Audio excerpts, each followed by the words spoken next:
Wyoming Territory, June 1883. The wind carried the scent of wild sage across the wide valley just south of the Wind River Range, where the sun burned low behind the mountains, and a rider crested the ridge for the first time in 5 years. Rhetta Penrose was elbow-deep in dishwater when she heard the hoofbeats. She wiped her hands on her apron, heart thudding against her ribs the same way it had the day she watched him ride away. The same man she had promised forever to, once upon a time. The same cowboy who had just returned. She stepped onto the porch, shielding her eyes from the sun.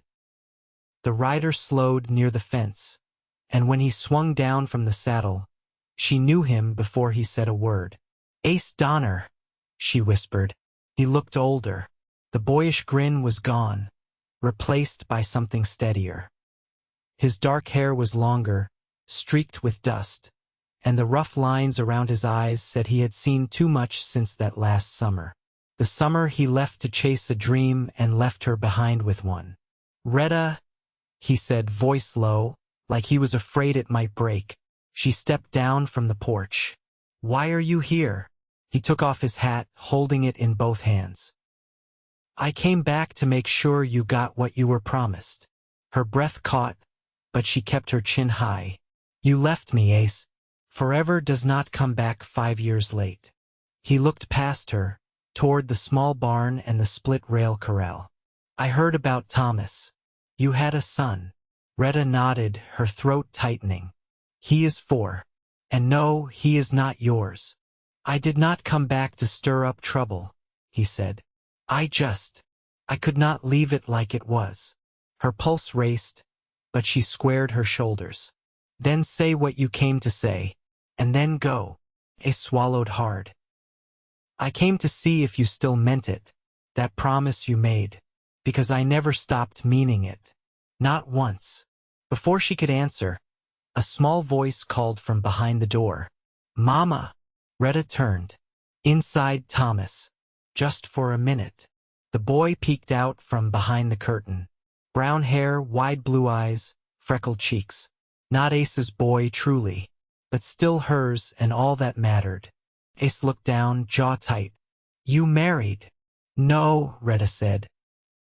"His father passed before Thomas was born." He looked back up at her, something shifting in his eyes. "Then you raised him alone." "I had help from neighbors. But yes, alone." The words hung between them. The years, the silence, the ache she had buried so deep it had started to feel like stone. "I never asked you to wait," Ace finally said. "And I sure as hell do not deserve you to have." "No," she said softly. "You do not." He stepped closer, careful like a man approaching a wounded animal. "But I came back because I hoped you might still want me to." A storm of emotion rose in her chest, but she pressed it down. "You think you can ride back in after 5 years and expect me to fall into your arms?" "No," he said. "I think I can ride back in and earn your trust again. If you let me." She stared at him for a long while, then nodded once and turned to the house. "You can stay in the barn. One night. We will talk after supper." He gave a single nod and led his horse away without another word. That night, Rhetta served stew at the table while Thomas chatted about the hawk he had seen earlier. Ace sat quiet, his gaze flicking between mother and son, like he was learning a language he had forgotten. After Thomas was tucked into bed, Rhetta stepped out onto the porch. The moon was high, silvering the fields. Ace sat on the top step, elbows on his knees. She sat beside him, just far enough to still feel the space between them. "I never forgot you," he said quietly. "I left because I thought I needed to prove something, make something of myself." "And did you?" she asked, voice steady. He shook his head. "No, I just lost more than I ever gained." She looked at him then, really looked. The proud young man she had loved was still there, but tempered now. Softer in the places that had once been too sharp. "I waited for 2 years," she admitted. "Then I stopped hoping. And now, I do not know, Ace. I have a son. A life. I cannot just hand it over to a man who ran once. I do not expect you to, he said. But maybe you could let me help. Be part of it. If not for you, then maybe for him. She stood slowly. We will see. He watched her go, his eyes following her like he was afraid she might disappear if he blinked. The next morning, he was up before sunrise, chopping wood by the barn. Thomas watched from the porch, wide-eyed. Mama, that man is strong, he whispered. Rhetta smiled a little. Yes, he is. By the end of the week, Ace had fixed the fence, cleaned the barn, and helped Rhetta dig a new well line. Thomas trailed after him like a shadow, asking questions about horses and ropes and how to tie a proper knot. One evening, as the sun dipped low, Rhetta found Ace behind the barn, whittling a small wooden horse. For Thomas, he said, holding it out. He said he wanted one. She took it, fingers brushing his. He has not stopped talking about you. I like him, Ace said. Smart kid. She nodded. He likes you too. Their eyes met. Do you still love me, Rhetta? He asked, voice rough. She looked down at the horse in her palm, then back at him. I never stopped. I just stopped letting myself think about it. He took her hand, careful and slow, like he was afraid he might break her. Then let me stay, he said. Let me make it right. She stepped closer, the distance between them finally gone. You better mean it this time. I swear it, he said. Forever, Rhetta. Like you promised me once. She leaned in, pressing her forehead to his. Then stay. And he did. The days settled into a rhythm that didn't ask permission. Morning light stretched earlier each time across the butte line beyond the creek, and with it came the scrape of boots on dirt, the thud of wood split clean, the scent of coffee and dry hay. Ace worked wherever there was work to be done, never asking what was his and what wasn't. He moved as if the land remembered him, though it didn't, not really. Time had passed without his weight on it. Rhetta stitched at the kitchen table one afternoon, mending the lining of Thomas's Sunday coat, when she caught sight of Ace kneeling beside the windmill tower. He had a wrench in one hand, and the blades above him creaked in the breeze like a breath held too long. She set her needle down and stepped outside. You're fixing something that's worked just fine, she said, arms crossed against the warm wind. He didn't look up, the axles catching. It won't now. I wouldn't have known. You'd have known once it stopped pulling water. She watched him tighten one last bolt, then lean back on his heels. His shirt was damp at the collar, soil clinging to his knees. There was nothing showy in the way he moved. He didn't seem to notice she was watching. You don't talk much about where you've been, she said. He stood slowly, brushing off his hands on his pants. Not much worth saying. Then say the part that is. Ace looked toward the ridge. South, then farther west. I worked for a freight line out of Elko for a while. Broke horses in Nevada. Road dispatch for a man who didn't like to write things down. That part ended in blood. She didn't press. The silence that followed hung low and close, like heat before rain. Why didn't you write me? She asked. He didn't flinch. Because the kind of man I was then wouldn't have known what to say. And you didn't deserve more promises I couldn't keep. She nodded once, then walked past him toward the barn. He followed without a word. Inside, Thomas sat cross-legged in the hay, threading string through an old button. The boy looked up with a grin, straw stuck in his hair. Can he come with us tomorrow? He asked, holding up the button like it were treasure. Rhetta glanced at Ace. We're heading to the Johnsons. They've got hens to trade, and I promised Mrs. Johnson I'd check her root cellar. She's been hearing scratching. Ace shrugged. If you'll have me. Thomas stood. He can carry the basket. He's strong. Rhetta lifted the feed sack from the hook.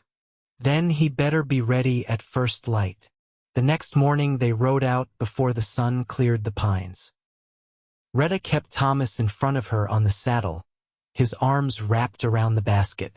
Ace rode beside them on a borrowed bay gelding, quiet except when Thomas asked questions, which came often and without pause. "Do you think bears can climb into cellars?" the boy asked. "Only if someone leaves the door cracked," Ace replied. "Would you fight a bear?" "Depends on who it was after." "Would you fight one for Mama?"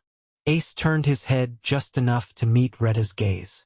Without thinking, the trail dipped into a shallow ravine, and Rhetta's hand tightened slightly on the reins. The air smelled of pine sap and damp clay. When they reached the Johnson homestead, Mrs. Johnson greeted them with flour on her apron and a grateful smile. "Bless you for coming," she said.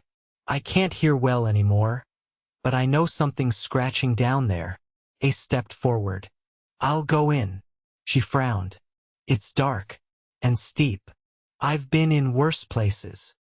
He lit the lantern she handed him and disappeared through the hatch. Rhetta waited beside it, pulse ticking beneath her skin.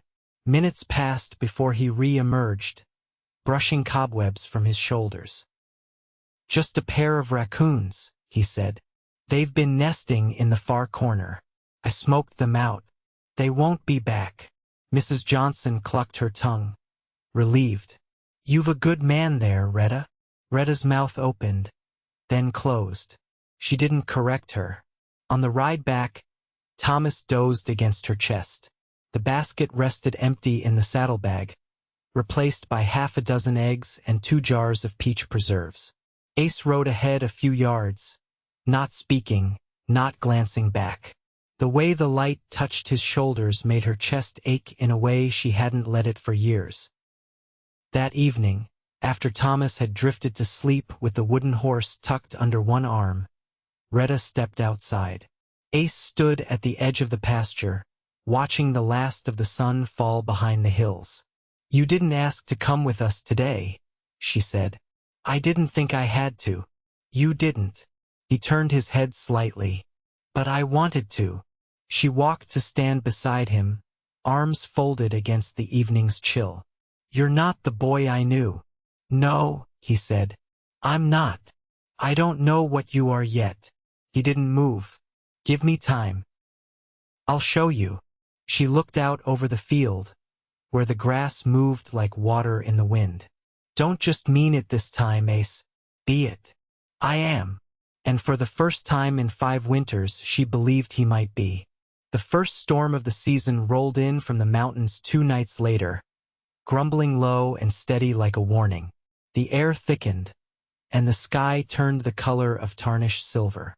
Rhetta hauled the last of the laundry from the line while Ace secured the barn doors against the sudden gusts.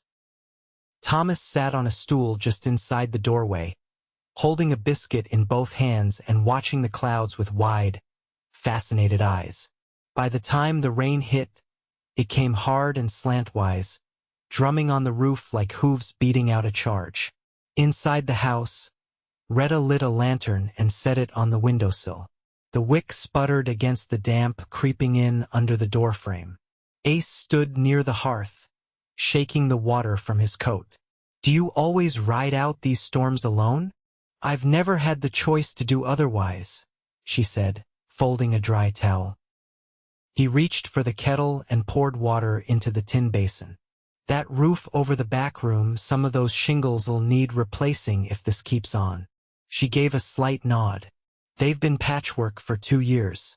I never had the coin or the reach. I'll climb up tomorrow, before the next one hits." Rhetta didn't answer right away. She was watching Thomas, who had curled on the rug near the stove, his biscuit long forgotten. "He's never had a man in the house more than a day or 2, she said at last. "You confuse him." "I don't aim to," Ace said, drying his hands.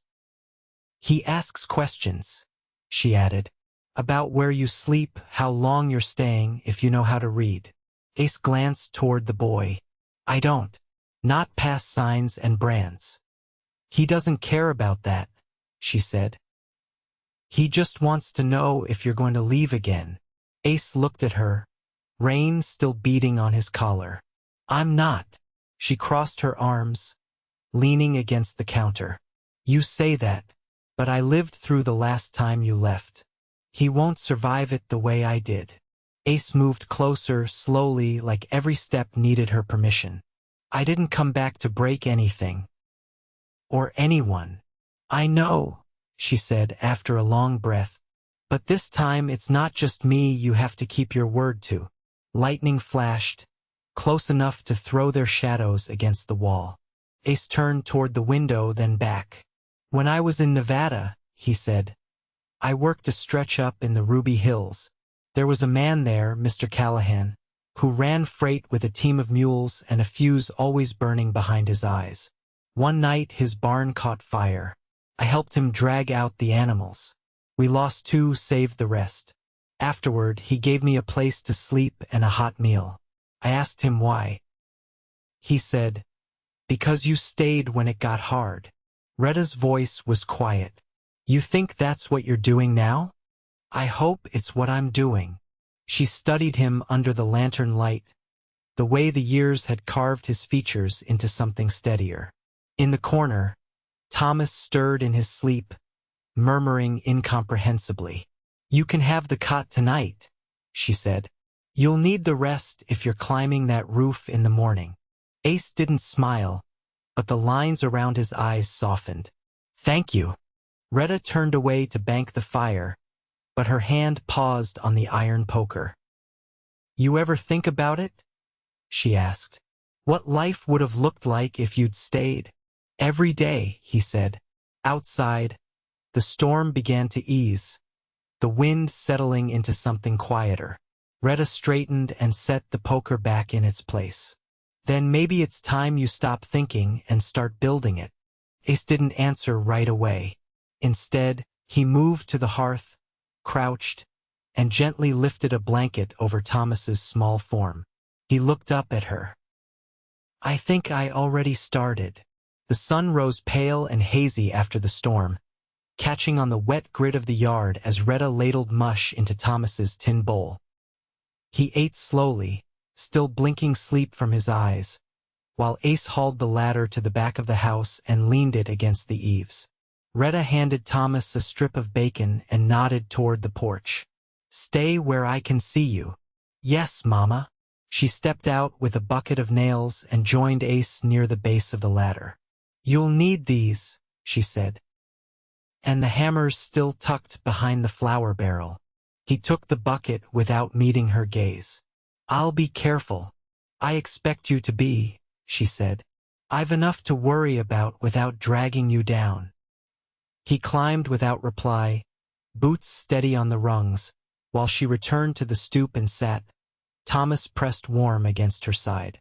Above, the hammer rang out in slow, deliberate rhythm. Rhetta watched a blue jay hop along the fence rail, feathers slick and ruffled. She ran a hand over Thomas's curls, still damp from his towel-dry wash. You ever fix a roof before? Thomas asked, peering up. Once, she said, a winter or 2 back, but I near fell through the thing. Mr. Laird helped me finish it. Is he the man who talks too loud? That's the one. The hammering stopped, and Ace's voice called down. Rhetta? She stood, shading her eyes. There's rot along the ridge beam. Might hold through the summer, but come snow. You think it'll go soft? I know it will. She exhaled. Can it be braced? Not from up here. I'll need to get under it from the rafters. She looked toward the barn, then back toward the house's frame. There's a crawl above the pantry.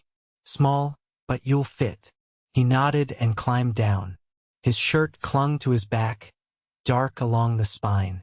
As he passed Thomas, he reached out and tousled the boy's hair once before slipping inside. Rhetta stayed on the porch, arms folded.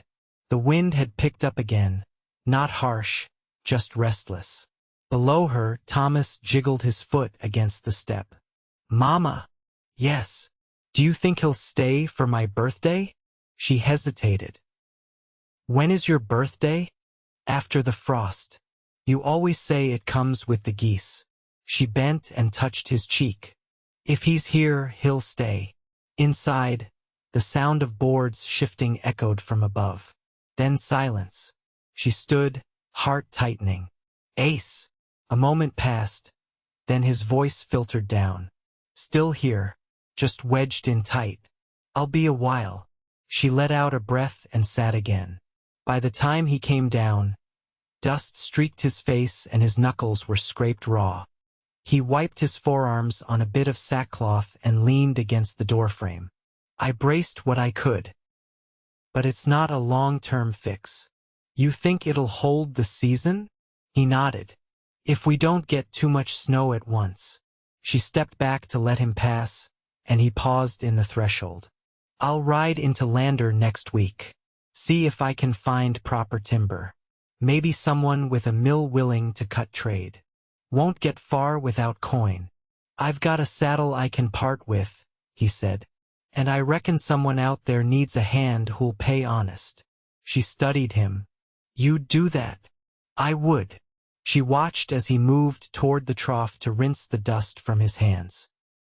He worked without a word, sleeves rolled high, jaw set firm.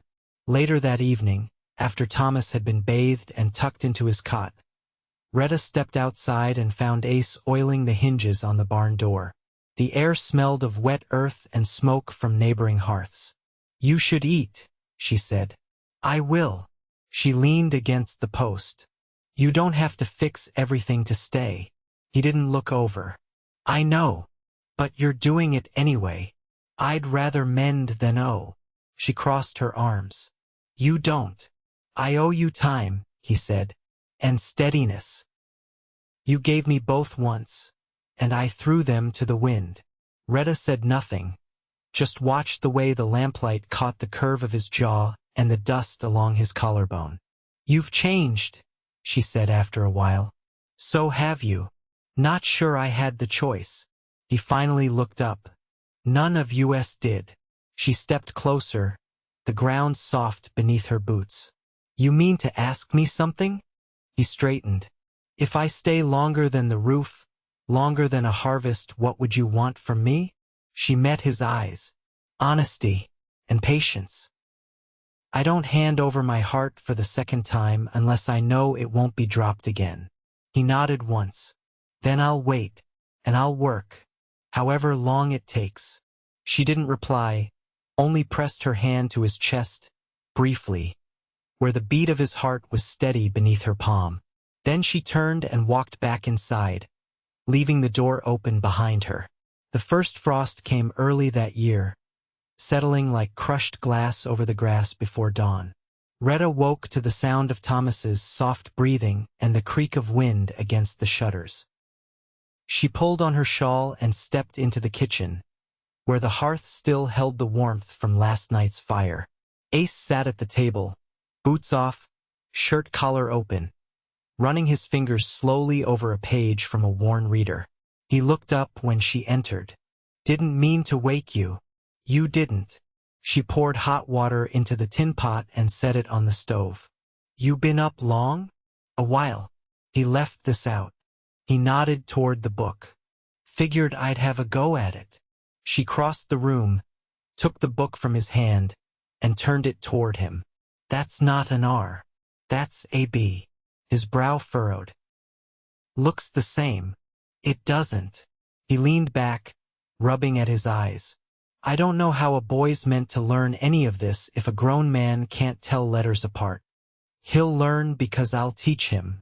And you'll learn because you've decided to stay. She sat across from him. If you want to. Ace's gaze didn't shift. I do. She reached for the kettle, poured 2 cups, and slid one across the table. Then you'll learn, same as he does, bit by bit. Outside, the wind picked up again, scattering dry leaves across the yard. The roof still held. The new beam had come from a man Ace met in Lander who traded cedar for a day's work cleaning out his spring-fed cistern. Rhetta hadn't asked for the details. She only noticed that Ace came back tired but with the right timber and a quiet kind of pride he hadn't carried before. By mid-morning, Rhetta bundled Thomas and sent him out to collect fallen kindling along the fence line. She stood in the doorway with her arms crossed, watching him chase a startled pheasant through the frost. "I've never seen him run like that," Ace said from behind her. "He used to be cautious with everything, even his own legs." She glanced over her shoulder. "He's changing." Ace stepped beside her. "Not the only one." She didn't answer, but her hand drifted to rest lightly against his. That afternoon, they hitched the wagon and drove into town. Rhetta needed flour, salt, a new spool of thread, and Thomas had outgrown his boots again. The general store was crowded with folks stocking up for the winter. Ace offered to take Thomas to the smithy to watch the farrier work, and Rhetta didn't argue. When she returned to the wagon, they were waiting Thomas with a peppermint stick clutched in one hand, Ace carrying a small parcel wrapped in brown paper. "What's that?" she asked, nodding toward the package. Ace handed it to her. "For you, from the woman who sells books near the train depot. Said it's for beginners." She turned it in her hands, then opened one corner to see the title, "Letters and Reading, First Lessons for Adults." "I didn't ask for this," she said. "I know, but I still wanted to give it." She slid it into her satchel without a word. They rode back in comfortable silence, Thomas dozing between them. When they reached the homestead, Rhetta lifted him down and carried him inside without waking him. When she returned to the porch, Ace was tending to the mule, brushing its flank as the light faded. She leaned against the rail. "The schoolteacher's leaving in December, going back east." He kept brushing. "You thinking of taking her place?" "I was, but it's more than I can carry on my own." "You wouldn't be on your own." She watched the brush move in smooth strokes. "You'd want to stay through the winter?" "I'd stay through the rest of it, if you'll have me." She stepped down from the porch, walked until she stood close enough to take the brush from his hand. "You've been good with him, and with me, but I'm not looking for help anymore. I'm looking for a partner." He met her gaze. "Then we want the same thing." The wind had gone still, the fields hushed in the blue of early dusk. Rhetta reached for him, fingers settling at the edge of his jaw. "I never thought I'd have the right to choose again," she said. "You always did. You just forgot." She leaned in, pressing her lips to his. It was not the kind of kiss meant to answer questions, it was the kind that made them unnecessary. They were married 2 weeks later, standing beneath the cottonwoods behind the house with only Thomas, the Johnsons, and a passing rider to witness it. Rhetta wore her mother's brooch, and Ace cleaned up in a borrowed coat that didn't quite reach his wrists. Thomas held the ring and dropped it once in the grass, but they found it before the wind could carry it off. That winter, when the snow came heavy, the roof held. Rhetta taught school in the front room, and Ace built desks from pine he split himself. At night, he practiced reading by firelight, tracing each letter with the care of someone laying bricks for a home he meant to live in forever. Thomas never asked again when Ace would leave. He didn't have to. He could see it in the way Ace carved his name into the barn beam beside Rhetta's. In the mornings they spent hauling water together. In the quiet way he reached for Rhetta's hand when she wasn't looking. And Rhetta? She stopped keeping her boots beside the door, stopped counting the days between what had been and what might be. She'd chosen before, and it hadn't held. But this time it was different. This time it stayed.